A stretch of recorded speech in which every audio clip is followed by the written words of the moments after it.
केही कार्यक्रम गर्ने अवसर दिनुभएको छ। त्यसको लागि अघिल्लो पटक म यहाँ आएर पनि केही कार्यक्रमहरू भएका थिए, परिचय भएका थिए र त्यति बेला मैले दाहाल प्रतिष्ठानको आजीवन सदस्यता पनि यहीँबाट ग्रहण गरेको थिएँ।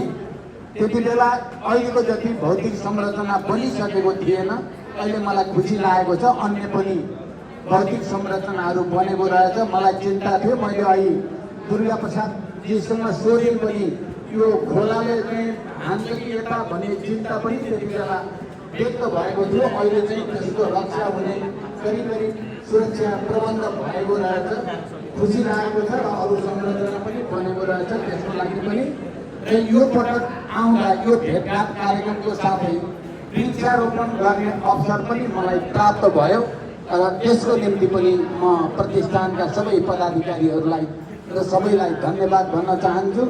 मैले यहाँ आएपछि हामी सबैको उद्गम भनेर मानिने दैलेख जिल्लाको तह भन्ने ठाउँमा प्रधानमन्त्रीको हैसियतमा पुगेको थिएँ र त्यहाँ मैले हाम्रा पुर्खा बन्धुको शालिग अनावरण गर्ने र त्यहाँ एउटा विशेष कार्यक्रम गर्ने अवसर पनि मलाई प्राप्त भएको थियो। त्यसले एउटा ऐतिहासिकता मात्रै ग्रहण गरेन। अहिले म मध्य पहाडी लोकमार्ग अभियान भनेर त्यो ठाउँमा दैलेखमा पुग्दा त्यहाँका पत्रकार बुद्धिजीवी सबैले हाम्रो उद्गम थलो नै दैलेखको तह भएको हुनाले अब प्रचण्डजी तपाईँ अर्को पटक चुनाव यहीँबाट लड्नुपर्छ भनेर निकै जोडदार ढङ्गले राख्नु पनि भएको थियो। यो हामी सबैको निम्ति खुसीकै कुरा हो भन्ने मलाई लाग्छ। र मैले प्रधानमन्त्री भएको बेलामा अघि भर्खरै कमलजीले भने जस्तो केही कुरा यो प्रतिष्ठानको तर्फबाट गएको थियो। मैले तोक त लगाएँ तर त्यो काम भएको रहेनछ।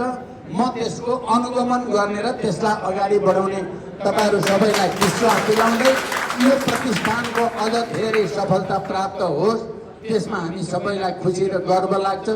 त्यसको लागि पनि म विशेष रूपले शुभकामना भन्न चाहन्छु। त्यसको साथै दाहाल प्रतिष्ठानको तर्फबाट कोभिड-19 को बेलामा यसले सबैको जीवन रक्षाको निम्ति प्रतिष्ठानको यो भवन र यो जमिनलाई जसरी सदुपयोग गरियो त्यसको निम्ति पनि म प्रतिष्ठानलाई विशेष रूपले धन्यवाद भन्न चाहन्छु। तपाईहरुले साँच्चै नै सामाजिक सेवाको काम मार्फत प्रतिष्ठान कुनै जातिवादी या अन्ध विश्वासी संस्था होइन, यो एउटा सामाजिक संस्था हो जो जनताको सेवाको निम्ति समर्पित छ भनेर तपाईहरुले विभिन्न कार्यक्रम मार्फत सिद्ध गर्नु भएको छ। मलाई लाग्छ आउने दिनमा तपाईहरुले यस